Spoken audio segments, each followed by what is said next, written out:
What happens when one of Hollywood's most respected actors walks onto a talk show stage only to find himself facing a host more interested in provocation than conversation?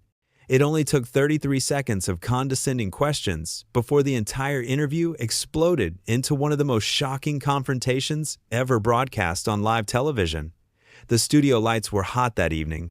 Denzel Washington settled into the guest chair across from Piers Morgan, expecting a straightforward conversation about his latest film. The audience applauded warmly as Denzel smiled and waved, his natural charm filling the room. But something felt different tonight. There was an edge in the air, a tension that hadn't been there during the commercial break. Piers leaned forward with that signature smirk of his, the one that telegraphed trouble before a single word left his mouth. "So, Denzel," he began, drawing out the name like he was savoring it. "Let's not waste time with the usual pleasantries. I want to talk about something real." Denzel nodded politely, his hands folded in his lap. "Of course. What's on your mind?" "Your career," Piers said, and there was something sharp in his tone. "You've been in this business for, 40 years now? And yet, some would say your best work is behind you, that you're coasting on past glory. What do you say to that?"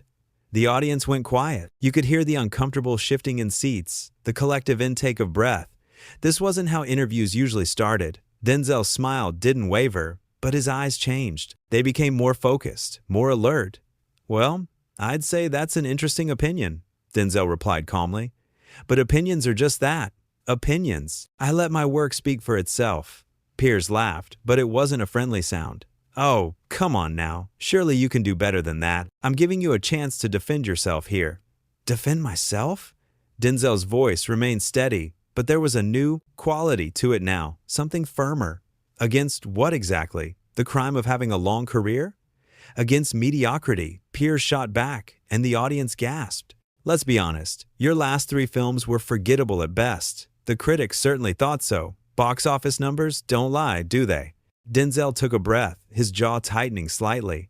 "Piers, I came here tonight to talk about my work, about the craft of acting, about the stories we tell. If you wanted to throw insults, you should have said so. I have better things to do with my time." "Insults?" Piers leaned back in his chair, spreading his hands wide like he was the picture of innocence. "I'm simply asking the questions that everyone's thinking. That's my job. That's what real journalism is about." "Real journalism," Denzel repeated slowly, "is about seeking truth, not trying to humiliate your guests for ratings." The temperature in the room seemed to drop several degrees. Piers' smirk faltered for just a moment, before returning, sharper than before. "Humiliate? My dear fellow, if you can't handle a few tough questions, perhaps you shouldn't be doing press tours at all." "Tough questions are fine," Denzel said, his voice still controlled but with steel underneath. "I've answered tough questions for decades, but there's a difference between tough and disrespectful. You crossed that line before I even sat down." Piers waved his hand dismissively. "Oh, please. You actors are all the same, so sensitive, so fragile. You live in your bubble of yes men and praise, and the moment someone challenges you, you fall apart." "Is that what you think this is?" Denzel asked, and now there was no mistaking the edge in his voice. "You think I'm falling apart? I'm sitting here, having a conversation. You're the one who seems desperate to turn this into something ugly." "Desperate?" Piers' voice rose slightly. "I'm trying to have an honest conversation. Maybe that's something you're not used to anymore. Maybe you've been surrounded by people afraid to tell you the truth for so long that you've forgotten what it sounds like." The audience was completely silent now, watching this unfold like spectators at a car crash. Denzel shifted in his seat, his body language changing from relaxed to ready. "The truth," Denzel said quietly, but his voice carried across the studio. "You want to talk about truth? Here's some truth for you, Piers. I've spent my entire career trying to do good work, trying to tell stories that matter, trying to represent something meaningful. And I've done that with dignity and respect for the craft and for the people I work with. Can you say the same about what you do?" Piers' face reddened. "What I do? I hold people accountable. I ask the questions others are afraid to ask." "No," Denzel interrupted, and it was the first time he'd raised his voice. "What you do is tear people down. You invite guests onto your show under the pretense of a conversation, and then you ambush them. You think that makes you brave or honest, but it just makes you cruel." "How dare you?" Piers sputtered. "This is my show. You're a guest here, and you're supposed to be a host, Denzel countered. Do you know what that word means? A host welcomes people. A host creates space for dialogue. You're not interested in any of that. You just want to make yourself feel important by making other people feel small. Piers stood up abruptly, his face now fully flushed. If you don't like how I run my show, you know where the door is. Denzel remained seated, looking up at Piers with an expression that was somehow both calm and devastating. Is that really what you want? To kick off one of your guests because they called you out on your behavior? I'm not kicking you off, Piers insisted, though his voice betrayed him. I'm simply pointing out that if you're uncomfortable with real questions, you're free to leave. Real questions, Denzel said again, shaking his head. Slowly. You keep using that phrase. I don't think you know what it means. A real question comes from curiosity, from a genuine desire to understand. What you've been doing since I sat down is performing. You're putting on a show, playing the tough guy, and you're using me as a prop. That's absurd, Piers said, but he sounded less certain now. Is it? Denzel asked. Then let me ask you something, Piers. Why did you really invite me here tonight? Was it to have a meaningful conversation about film, about art, about the work I do? Or was it to create a moment, to get a reaction, to have something controversial you could promote on social media? Piers didn't answer immediately. The silence stretched out, thick and uncomfortable. That's what I thought, Denzel said softly. He started to rise from his chair. Sit down, Piers commanded. We're not done here. Denzel stood fully, adjusting his jacket. Yes, we are. I don't need this. I don't need to sit here and be insulted by someone who mistakes arrogance for intelligence. You can't just walk out, Piers said. And there was something almost desperate in his voice now. We're live. We're in the middle of an interview. No, Denzel corrected him. You're in the middle of whatever this is. I'm done participating in it.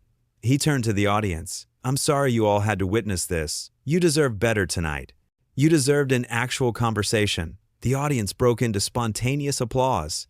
It started with just a few people, but within seconds, it had spread throughout the entire studio. People were standing up, clapping loudly, some even cheering. Piers' face went from red to almost purple. Sit down, all of you. This is my show. But the applause only grew louder. Denzel gave the audience a small nod of acknowledgement, then turned back to Piers one last time. You know what your problem is, Piers? Denzel said, his voice cutting through the noise. You think being provocative is the same as being profound. You think making people uncomfortable is the same as making them think. But all you're really doing is showing everyone who you are. And tonight, they saw it clearly.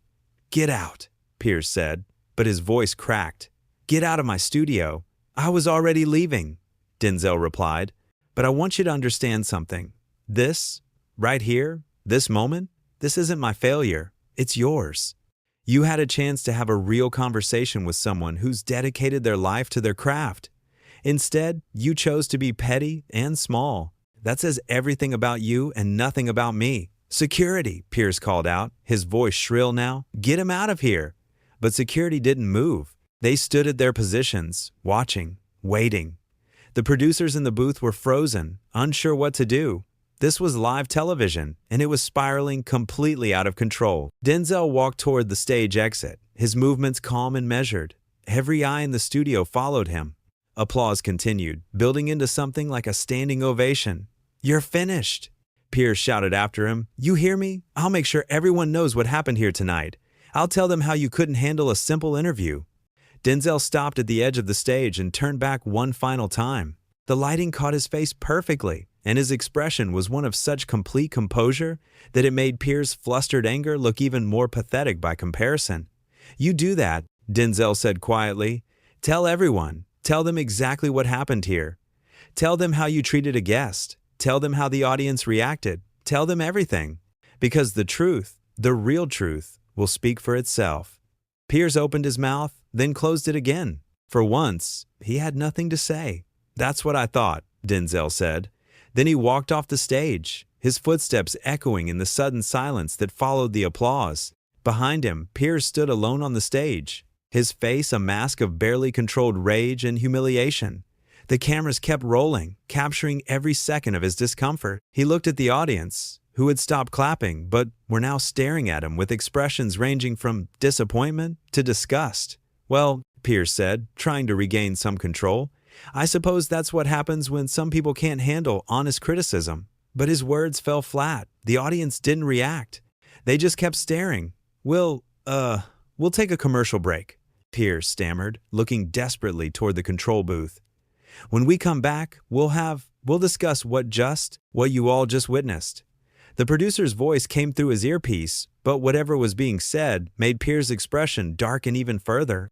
He pulled the earpiece out and threw it onto his desk. "This is ridiculous," he muttered, but his microphone was still live, so everyone heard it. "I ask a few questions and suddenly I'm the villain? This is exactly what's wrong with celebrity culture today. No one can handle being challenged. Everyone expects to be worshipped." Someone in the audience shouted, "He handled it fine." "You were the one being rude." Piers whipped around to face the audience. "Excuse me? This is my show. I'll conduct my interviews however I see fit." Another voice called out, "Maybe that's the problem." More murmurs of agreement rippled through the crowd. Piers looked like he wanted to argue further, but something stopped him. Maybe it was the realization that he'd already lost. Maybe it was seeing his own staff shaking their heads. Whatever it was, the fight seemed to drain out of him. "Cut to commercial," he said weakly. "Just cut to commercial." But before they could cut away, one more voice rang out from the audience, clear and strong. "Denzel was right about you." The camera caught Piers' face one last time before the feed finally cut. His expression was one of complete defeat, the smirk finally gone, replaced by something that looked almost like shame. Almost, but not quite. Because even in that moment, you could see him already calculating, already planning how to spin this, how to make himself the victim of the story somehow. Backstage, Denzel was surrounded by crew members, all of them expressing their support. The stage manager approached him with an apologetic expression. "Mr. Washington, I am so sorry about what happened out there. That was completely unprofessional." Denzel gave her a tired smile. "It's not your fault. You didn't know he was going to act like that." "Still," she said, "we should have stepped in sooner. We should have stopped it." "You couldn't have known," Denzel assured her. "And honestly, I'm glad it happened the way it did. Better that people see who they're dealing with." A production assistant came running up, slightly out of breath. "Mr. Washington, Piers wants to know if you'll come back out. He says he wants to apologize. To start over." Denzel looked at him for a long moment. "Tell Piers that some things you can't start over. Tell him that respect, once lost, isn't easily regained. And tell him that I meant every word I said out there." The production assistant nodded and hurried away. The stage manager handed Denzel his coat. "For what it's worth," she said quietly, "what you said out there about hosting and creating space for dialogue, that was exactly right. That's what this show used to be about, before it became whatever it is now." "Thank you," Denzel said, putting on his coat. "That means a lot." Back on the stage, the commercial break was ending. Piers sat at his desk, his posture stiff and defensive. The audience had thinned out slightly during the break, some people choosing to leave rather than continue watching. "Welcome back," Piers said, his voice tight. "As you saw before the break, my guest, Denzel Washington, chose to walk off the show after I asked him some challenging questions about his career." The remaining audience members exchanged glances. That wasn't what had happened, and everyone knew it. "Now, I want to address what occurred," Piers continued. "Some of you may think I was too harsh. Some of you may feel that I crossed a line. But I want to be very clear about something. My job, my responsibility as a journalist, is to ask the questions that need to be asked, even if they make people uncomfortable." A woman in the front row raised her hand. Piers ignored her. "Celebrity culture has become far too protective, far too insulated from criticism," he went on. "And when someone like me dares to challenge that, dares to push back against the carefully managed public personas, we get accused of being rude or disrespectful." The woman raised her hand higher. Other people began raising their hands too. Piers' eyes darted around nervously. "But I won't apologize for doing my job," he said, his voice rising. "I won't apologize for asking tough questions. If Denzel Washington couldn't handle that, if he chose to storm off my show rather than engage in real dialogue, then that says more about him than it does about me. That's not what happened." The woman in the front row called out, no longer waiting to be called on. "You weren't asking tough questions. You were being mean. There's a difference." "I disagree," Piers said coldly.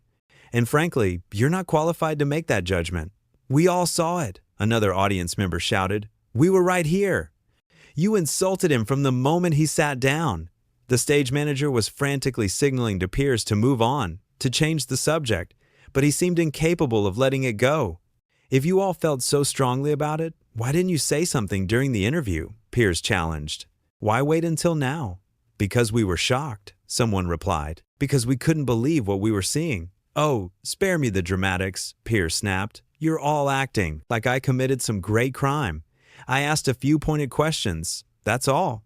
You told him he was mediocre, a man in the back called out. You said his career was over. How is that just asking questions? Piers' face was reddening again. Those were observations based on factual data. Box office numbers, critical reviews, these are measurable things. But the way you said it, the woman in front insisted, the way you delivered it, it wasn't about the facts. It was about trying to humiliate him. We all saw it. Everyone watching at home saw it. And that, finally, seemed to penetrate Piers' defenses. The mention of the people watching at home, the viewers, the ratings. You could see the realization dawning on his face that this wasn't just about what happened in the studio. This was being broadcast to millions of people, and those people had just watched him treat one of the most beloved actors in the world with contempt. I think, Piers said slowly, that we may have different perspectives on what transpired here tonight. There's only one perspective that matters, another voice called out. The truth, and the truth is that Denzel Washington conducted himself with class and dignity while you acted like a bully. The word hung in the air, bully. It was simple, direct, and devastatingly accurate. Piers looked like he'd been slapped. A bully? How dare you? I've built my career on holding powerful people accountable. No. The stage manager's voice came through, surprising everyone. She'd stepped onto the stage, microphone in hand. I'm sorry, Piers, but I have to say something. I've worked on this show for 3 years. I've seen how you treat guests. And tonight, what happened with Mr. Washington? That wasn't journalism. That wasn't holding anyone accountable. That was just cruel. Piers stared at her in disbelief. You're my employee. You work for me. I work for the show, she corrected. And I care about what this show represents. Or what it used to represent before it became a platform for you to tear people down. You're fired, Piers said flatly. You can't fire me, she replied. That's not how television works. But you know what? I quit. I don't want to be part of this anymore. Not after tonight.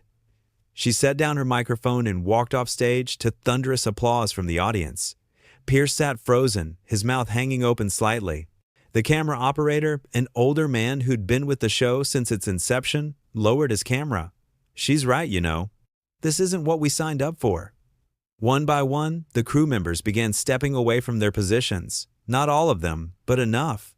Enough to make a statement. Enough to show that what had happened wasn't acceptable.